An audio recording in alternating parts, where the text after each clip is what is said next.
சரி, வாங்க விஷயத்துக்கு வருவோம். பணத்த பத்தி நாம எல்லாரும் என்ன நினைச்சிட்டு இருக்கோம்? நல்லா படிச்சு ஒரு நல்ல வேலைக்கு போனா வாழ்க்கை செட்டில் ஆயிடும் இல்லையா? ஆனா அது உண்மையா? இன்னைக்கு பணத்த பத்தின நம்மளோட மொத்த பார்வையையும் மாத்த போற ஒரு விஷயத்த பத்தி தான் பார்க்க போறோம். நிதி சுதந்திரம்ங்கிறது வெறும் கனவில்ல, அது ஒரு கணக்கு. அதுக்கான வழிகாட்டி தான் இந்த விளக்கம். நம்மள பல பேருக்கு இந்த ஃபீலிங் இருக்கும். காலையில எழுந்து வேலைக்கு போறோம், மாசம் முழுக்க உழைக்கிறோம், சம்பளம் வருது, ஆனா அது வந்த வேகத்துல செலவாயிடுது.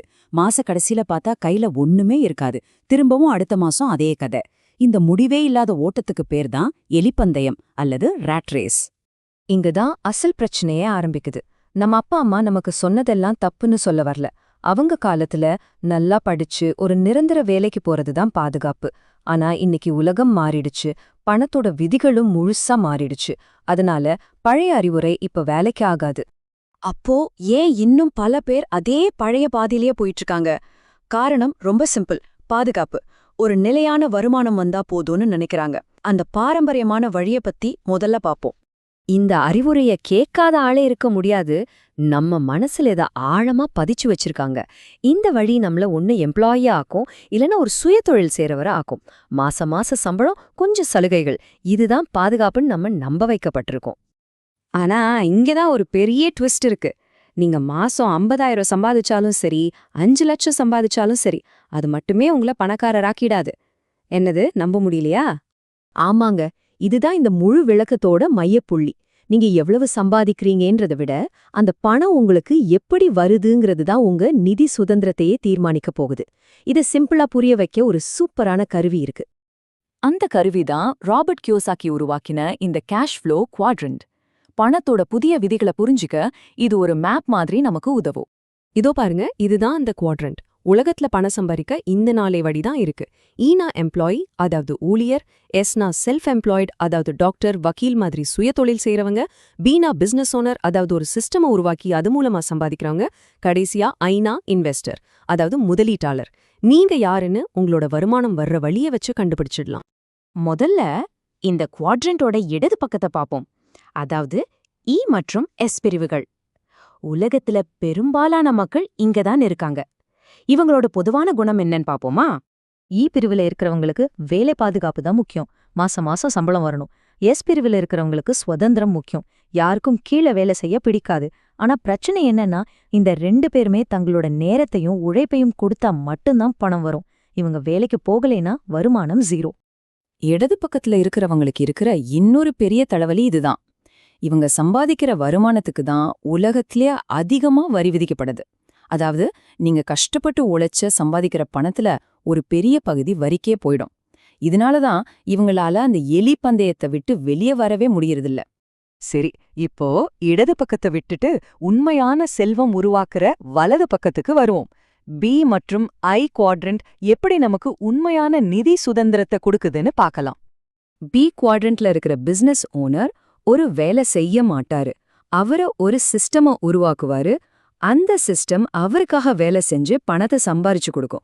அவரு ஆபீஸ்ல இல்லாட்டி கூட வருமானம் வந்துகிட்டே இருக்கும். யோசிச்சு பாருங்க, நீங்க ஒரு வருஷம் வெக்கேஷன் போயிட்டு வந்தா கூட உங்க பிசினஸ் முன்ன விட லாபத்துல ஓடும். அதுதான் பி குவாட்ரண்ட். கடைசியா ஐ குவாட்ரண்ட். இதுதான் அல்டிமேட் லெவல். இங்க பணம் உங்களுக்காக வேலை செய்யும்.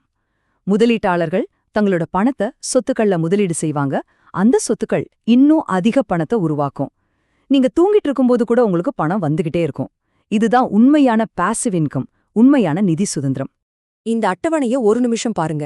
முழு கதையும் இதுல அடங்கியிருக்கு. இடது பக்கம் பாதுகாப்பை தேடுது, நேரத்தை கொடுத்து பணத்தை வாங்குது, அதிக வரிய கட்டுது. ஆனா வலது பக்கம் சுதந்திரத்தை விரும்புது, சொத்துக்கள் மூலமா பணம் சம்பாதிக்குது, ரொம்ப குறைவான வரிய கட்டுது. இப்போ சொல்லுங்க, நீங்க எந்த பக்கத்துல இருக்க விரும்புறீங்க?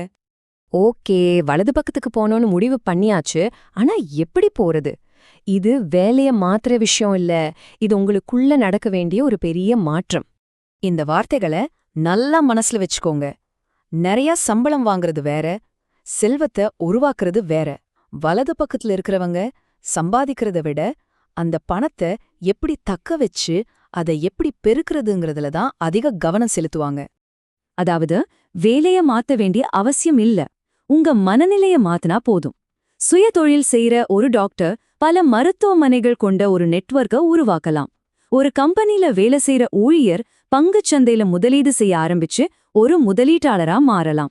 இது எல்லாமே நம்ம சிந்தனையில தான் இருக்கு.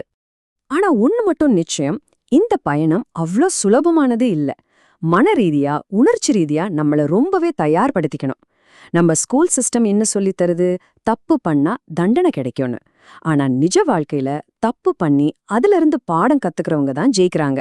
அதனால தோல்வியில கண்டு பயப்படாத மனநிலை ரொம்ப முக்கியம்.